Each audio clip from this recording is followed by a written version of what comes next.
Audio Jungle.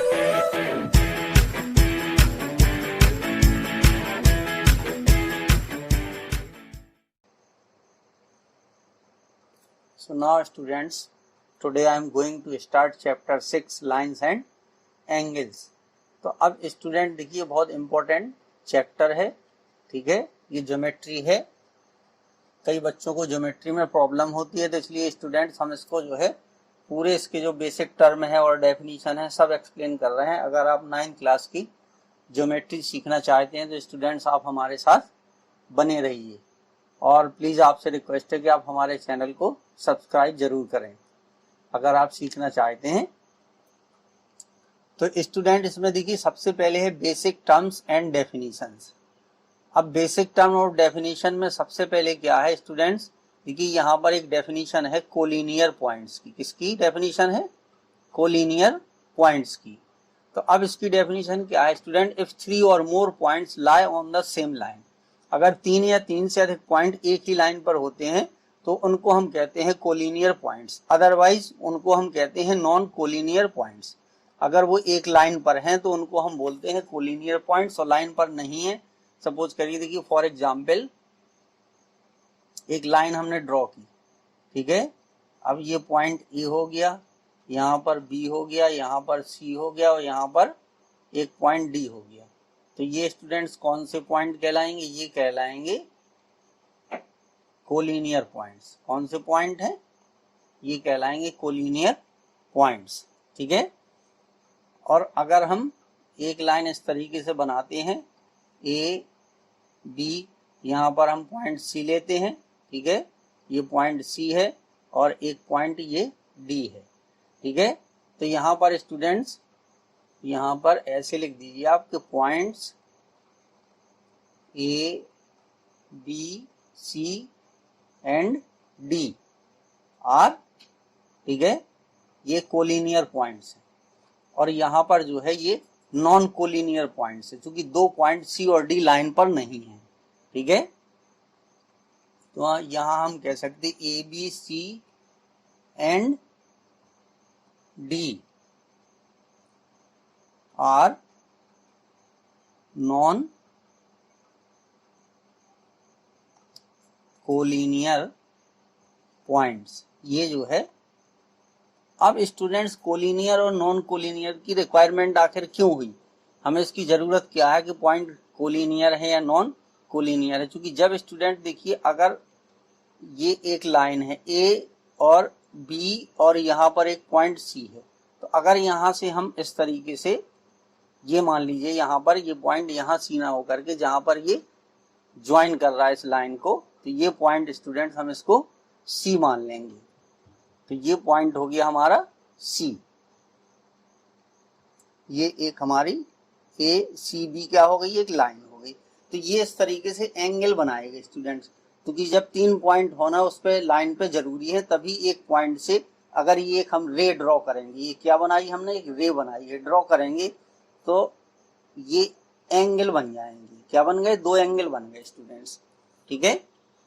तो अब देखिए एंगल की डेफिनेशन क्या है, ठीक है। तो ये कोलिनियर और नॉन कोलिनियर पॉइंट्स की डेफिनेशन है। अब इसके बाद एंगल की देखिए, an angle is formed when 2 rays originate from the same end point.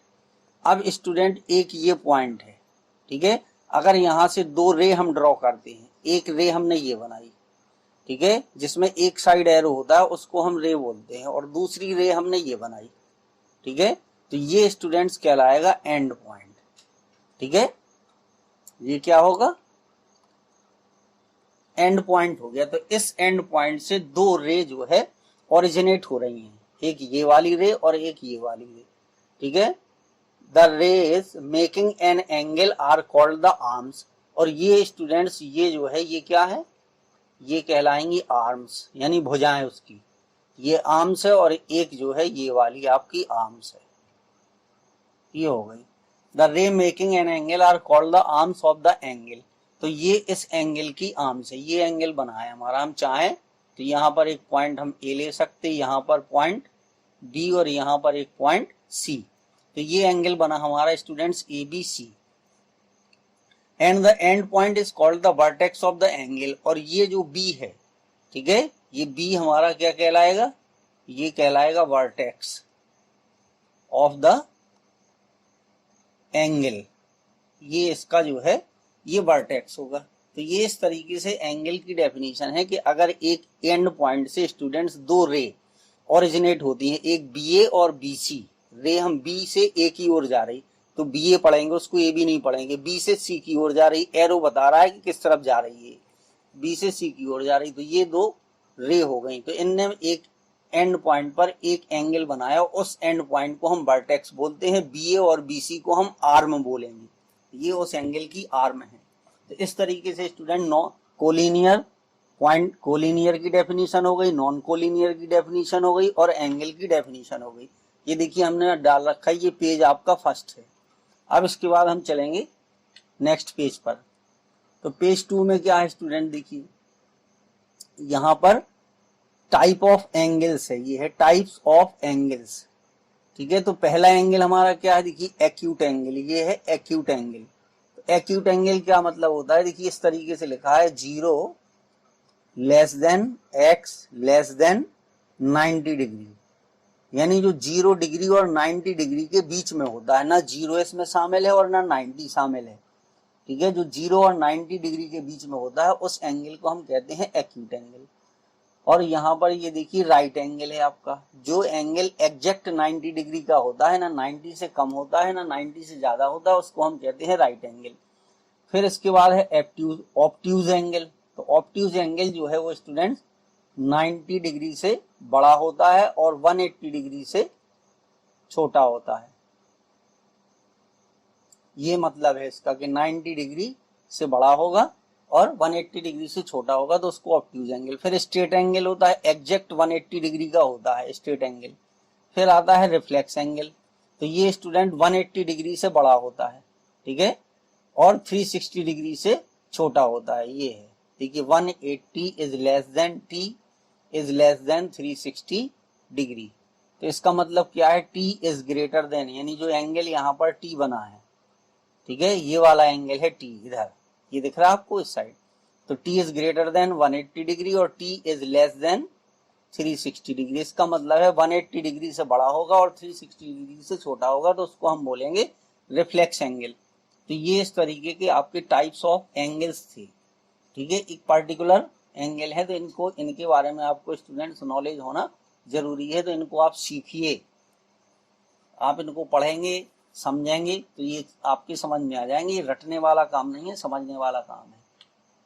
फिर इसके बाद स्टूडेंट देखिए पेज 3 पर क्या दिया है, ये डेफिनेशन है कॉम्प्लीमेंट्री एंगल्स की। तो जो कॉम्प्लीमेंट्री एंगल्स है आपका स्टूडेंट्स, अगर दो एंगल का sum, two angles whose sum is 90 degree are called complementary angles. अगर दो एंगल दिए गए हैं, एक एंगल एक्स है और दूसरा एंगल वाई है, ठीक है, या किसी और चीज से रिप्रेजेंट करते हो, अगर उनका सम 90 डिग्री है तो हम बोलेंगे कि वो एंगल स्टूडेंट्स कॉम्प्लीमेंट्री एंगल है। फिर आता है सप्लीमेंट्री एंगल। तो अगर दो एंगल का सम,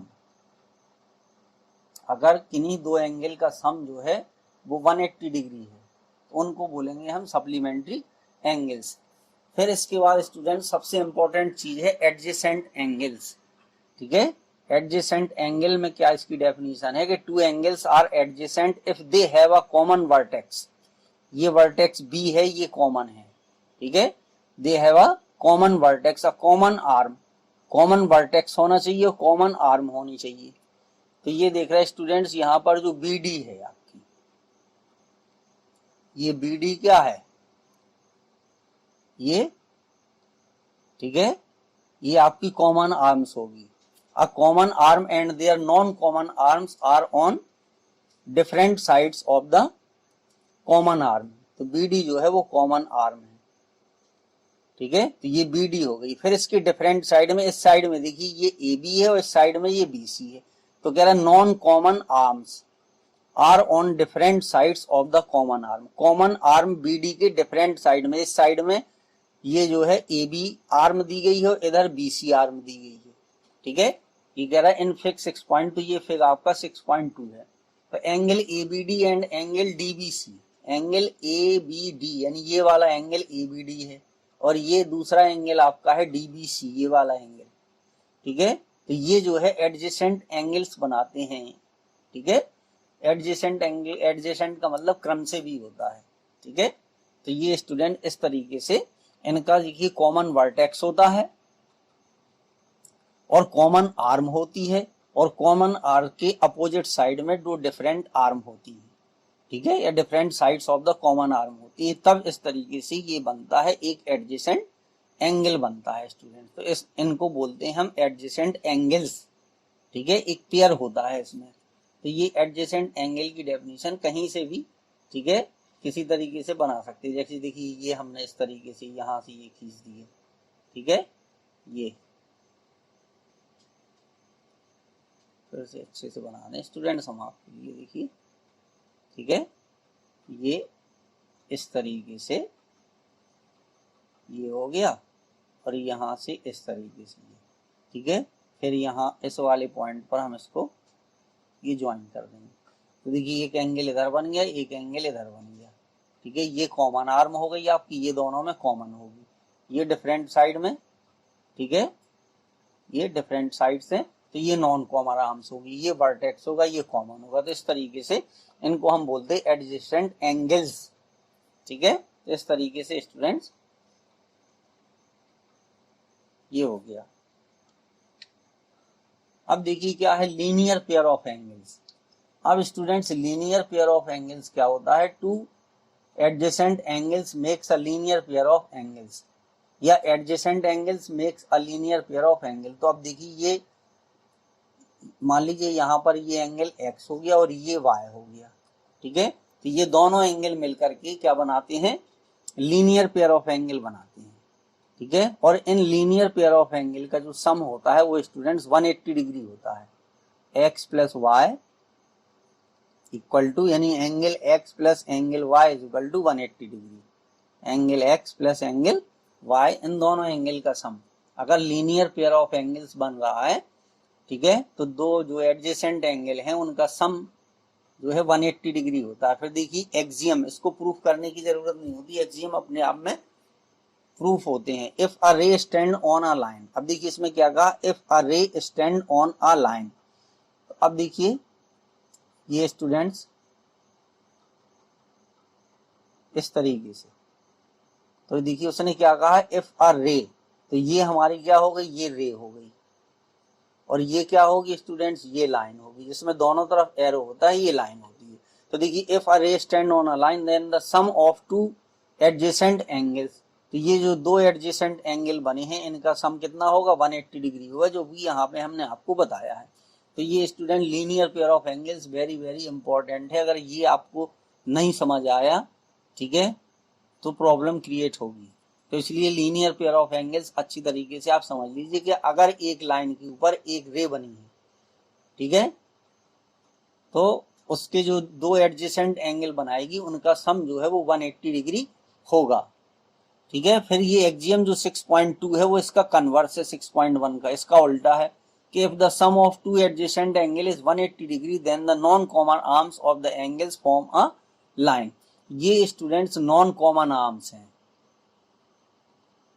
ठीक है। अगर यहाँ पर एक पॉइंट हम बी ले लेते हैं, ठीक है, और ये हो गया ए और ये हो गया सी, ठीक है, तो ये B A and B C are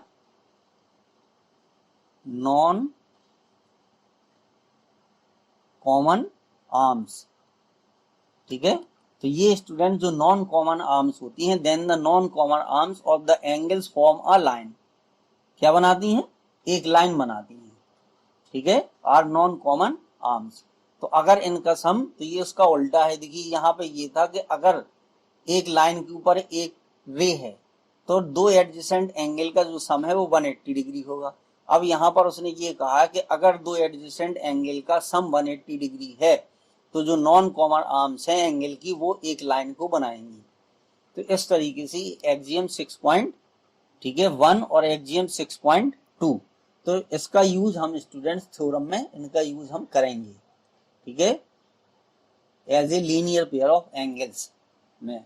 तो अब ये स्टूडेंट्स ये बेसिक टर्म जितने थे वो हमने आपको एक्सप्लेन कर दिए हैं, ठीक है। अब नेक्स्ट वीडियो में इससे रिलेटेड क्वेश्चन हम आपको बताएंगे, ठीक है। तो प्लीज स्टूडेंट्स, आपसे फिर एक बार रिक्वेस्ट है कि आप हमारे चैनल को प्लीज सब्सक्राइब करें। Thank you students for watching video.